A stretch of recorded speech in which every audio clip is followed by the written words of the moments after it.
Sveiki, esu humanitarinių mokslų daktaras Andrius Martinkus ir tęsime mūsų pamastymus apie kintantį pasaulį ir apie lietuvių tautos, Lietuvos valstybės vietą šitame kintančiame pasaulyje. Gyvename dviejų istorinių epochų sandūroje. Baigėsi epocha, kuri prasidėjo prieš 34 metus žlugus Tarybų sąjungai.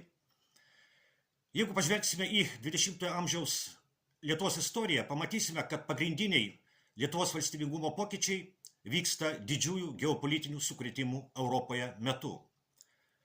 Lietuvos valstybė atkuriama 1918 m. vasario 16 d. vykstant Pirmajam pasauliniam karui.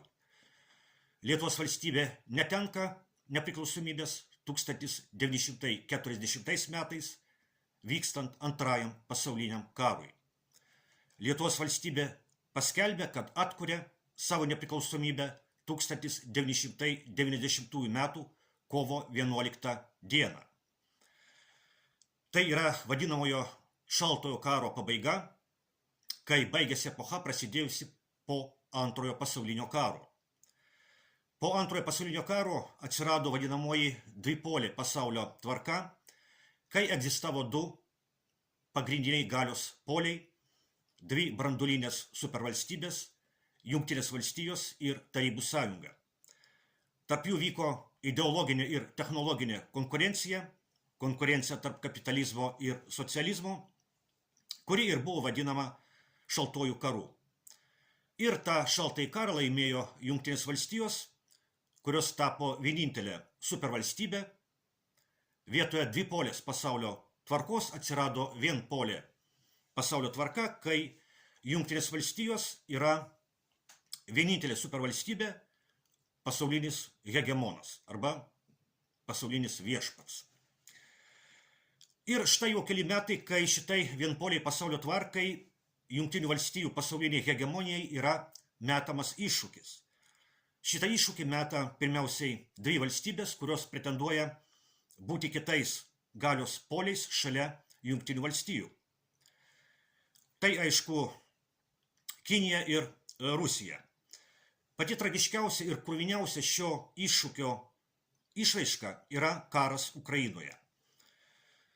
Karas Ukrainoje jau dabar turi pasaulinio karo bruožų, nes Ukrainoje vakarų globalistai kariauja su Rusija.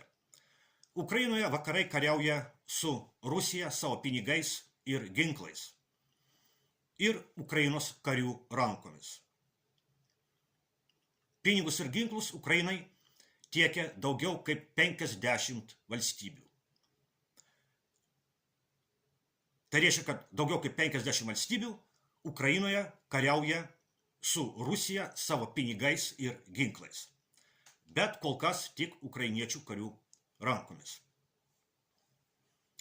Tarp tų valstybių, kurios kariauja Ukrainoje su Rusija, tarp tų valstybių yra ir Lietuva. Neatsitiktinai Lietuvos prezidentas Gitanas Nausėda bučiavo Ukrainos vėliavą ir sakė, kad bučiuoja Ukrainos karių kraują. Karas Ukrainoje turi pasaulinio karo bruožų dar ir todėl, kad didžioji pasaulio valstybių dalis nepalaiko vakarų jų kare prieš Rusiją. Didžioji pasaulio valstybių dalis, vadinamieji globalūs pietus, neprisijungia prie vakarų sankcijų Rusijai. Didžioji pasaulio valstybių dalis nenori, kad vakarai, tiksliau vakarų globalistai, Ukrainoje laimėtų prieš Rusiją. Tai reikia turėti omenyje, nes Lietuvos režimas yra ne pasaulio daugumos, o pasaulio mažumos pusėje.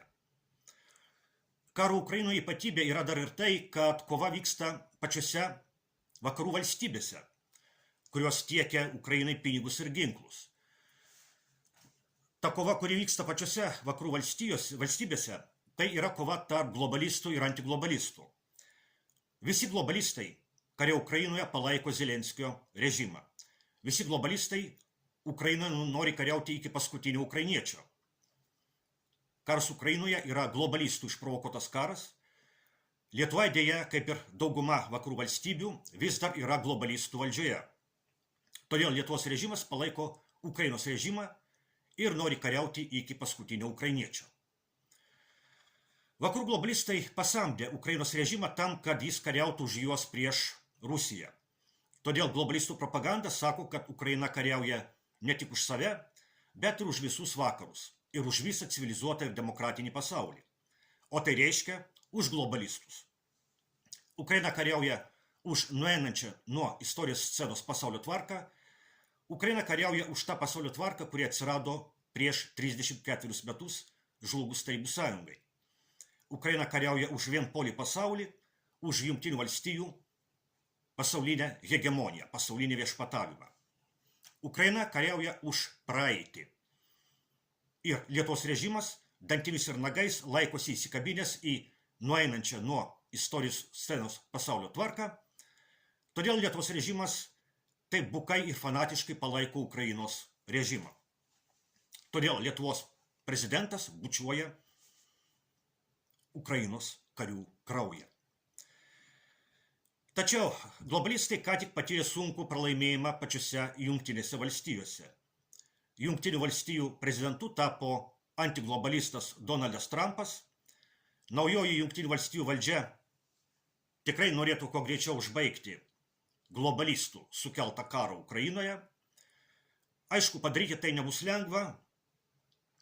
Vis dėlto, jei pavyktų užbaigti karą Ukrainoje šiais metais, tai būtų didžiausio karo po antrojo pasaulinio karo pabaiga.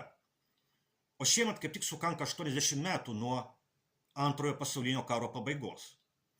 Pasibaigus antrajam pasauliniam karui, kaip sakėme, prasidėjo nauja epocha. Ir karas Ukrainoje taip pat ženklina dviejų istorinių epochų sandūrą. Baigėsi epocha prasidėjusi po Tarybų sąjungos žlugimo. Lietuvos antilietuviškas režimas bijo naujos istorinės epochos ir gąsdina Lietuvos žmonės, esą dabartinės pasaulio tvarkos žlugimas kelia grėsmę Lietuvos valstybingumui. Tačiau iš tikrųjų Lietuvos valstybingumui kelia grėsmę pats Lietuvos režimas, kuris dantimis ir nagais įsikabino į nueinančią, į praeitį pasaulio tvarką. Michailas Gorbačiovas, pirmasis ir paskutinysis Tarybų sąjungos prezidentas, reformas Tarybų sąjungoje pradėjo 1985 metais. Tos reformos buvo vadinamos persitvarkymu, rusiškai perestroika. Tačiau Lietuvoje realios reformos prasidėjo tik po 3 metų, 1988 metais, kai buvo įkurtas Lietuvos persitvarkymo sąjūdis.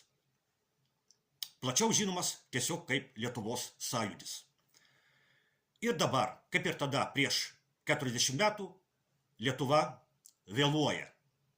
Mūsų akise vyksta didysis geopolitinis pasaulio pertvarkymas. Lietuva kol kas vėluoja persitvarkyti. Praėjusių metų prezidento ir Seimo rinkimai tai akivaizdžiai parodė. Tačiau Lietuvai teks persitvarkyti.